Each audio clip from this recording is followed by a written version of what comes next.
အားလုံးပဲမင်္ဂလာပါရှင်ဒီနေ့မှာတော့ပတ်ဝန်းမှာတော့က Met Gala ပွဲရဲ့ Themes နဲ့ Culture ရဲ့အကြောင်းကိုပြောပြသွားပြီဆိုတော့အခုချိန်ကတော့ပြည်သက်တွေအမျှော်လင့်ဆုံးဖြစ်တဲ့ Celery ရဲ့အလန်းစား look တွေကိုကြည့်ရမယ့်အချိန်တွေပါပဲအခုနှစ်မှာ fashion အစမ်းကြားတွေနဲ့ဒီပွဲကိုဘယ်သူကလွှမ်းမိုးခဲ့လဲဆိုတာအထူးထူးကြည့်လိုက်ကြအောင်ပါရှင်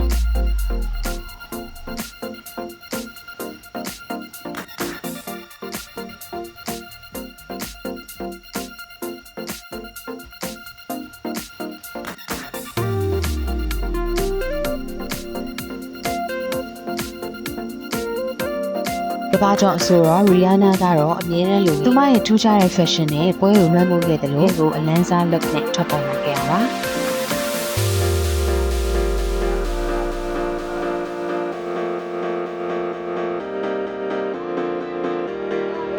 ခုနှစ်ရဲ့အစီကားဆုံးနဲ့အပြောများဆုံးသတင်းကတော့ Queen Bey လို့ခေါ်တဲ့ Beyoncé ပါ။သူမဟာဆယ်စုနှစ်တစ်ခုကြာအောင် Met Gala ပွဲကိုမတက်ရောက်ခဲ့ပေမဲ့အခုမှတရားဝင်ပြန်လည်တက်ရောက်ခဲ့တာဖြစ်ပါတယ်။သူမရဲ့ခင်ပွန်းဖြစ်သူ Jay-Z, သမီးကြီး Blue Ivy တို့နဲ့အတူတက်ရောက်ခဲ့ပြီးတော့သူမရဲ့မိုက်စား fashion နဲ့ပြည်သက်တွေကိုချင်းကုန်စီခဲ့ရမှာဖြစ်ပါတယ်။ပွဲရဲ့ culture ဖြစ်တဲ့ Beyoncé ကတော့ Olivia ရဲ့စိတ်ကူးနဲ့လူမျိုးစုပုံစံနဲ့ဖော်ကျူးထားတဲ့ dress ကြီးနဲ့ပွဲတက်ခဲ့ပါတယ်။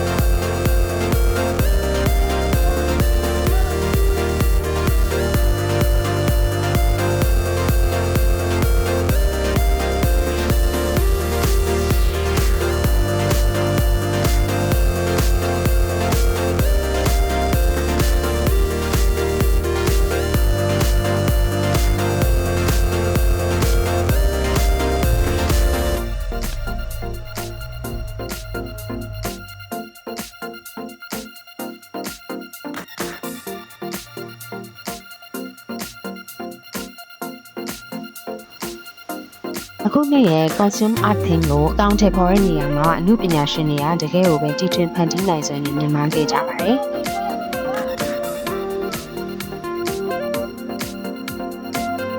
ပပူရောပုံစံ fashion တွေပကြီးကားတွေကနေစိတ်ကူးနဲ့ယူထားတဲ့ look တွေက Met Gala ရဲ့ red carpet ပုံမှာအလှပဆုံးနဲ့တောက်ပခဲ့ကြတာဖြစ်ပါတယ်။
အခုနှစ် Met Gala မှာ K-pop idol တွေရဲ့ပါဝင်မှုဟာတကယ်ကိုမြင်မာခဲ့ပါတယ်။အထူးသဖြင့် Blackpink အဖွဲ့ဝင်တွေနဲ့အခြားနာမည်ကြီး idol တွေဟာကမ္ဘာကျော် brand တွေရဲ့ brand ambassador တွေဖြစ်ထိကြားခံရပြီးတော့ Met Gala ရဲ့ red carpet ပေါ်မှာအလှဆုံးတောက်ပခဲ့ကြတာပါ။သူတို့ရဲ့ပါဝင်မှုကြောင့် Met Gala ပွဲဟာအာရှပြည်သက်တွေကြားမှာပိုပြီးတော့ရေပန်းစားလာခဲ့တာဖြစ်ပါတယ်။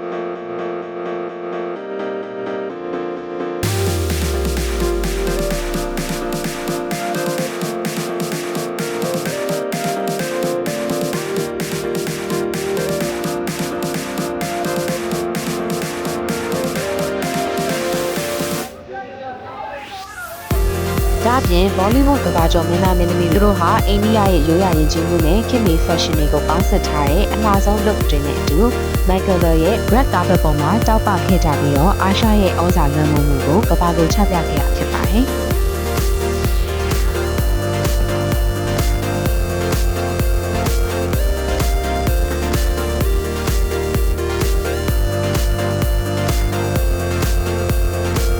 ဒီနေ့မှာတော့ Met Gala 2026ရဲ့နောက်ွယ်ရသတင်းတွေကိုသိရှိသွားပြီလို့ထင်ပါတယ်။အခုနေ့ရဲ့ Met Gala ပွဲမှာလည်းဘယ်အမှုပညာရှင်တွေရဲ့ fashion design တွေကိုအကြိုက်ဆုံးလဲဆိုတာ comment မှာရေးသွားပေးကြပါအောင်ရှင်။အခုလိုမျိုးစိတ်ဝင်စားဖို့ကောင်းတဲ့အကြောင်းအရာတွေကိုတင်ဆက်ပေးနေတဲ့ Let's Watch Together Channel ကို like and follow လေးလုပ်သွားပေးကြပါအောင်ရှင်။ကျေးဇူးတင်ပါတယ်ရှင်။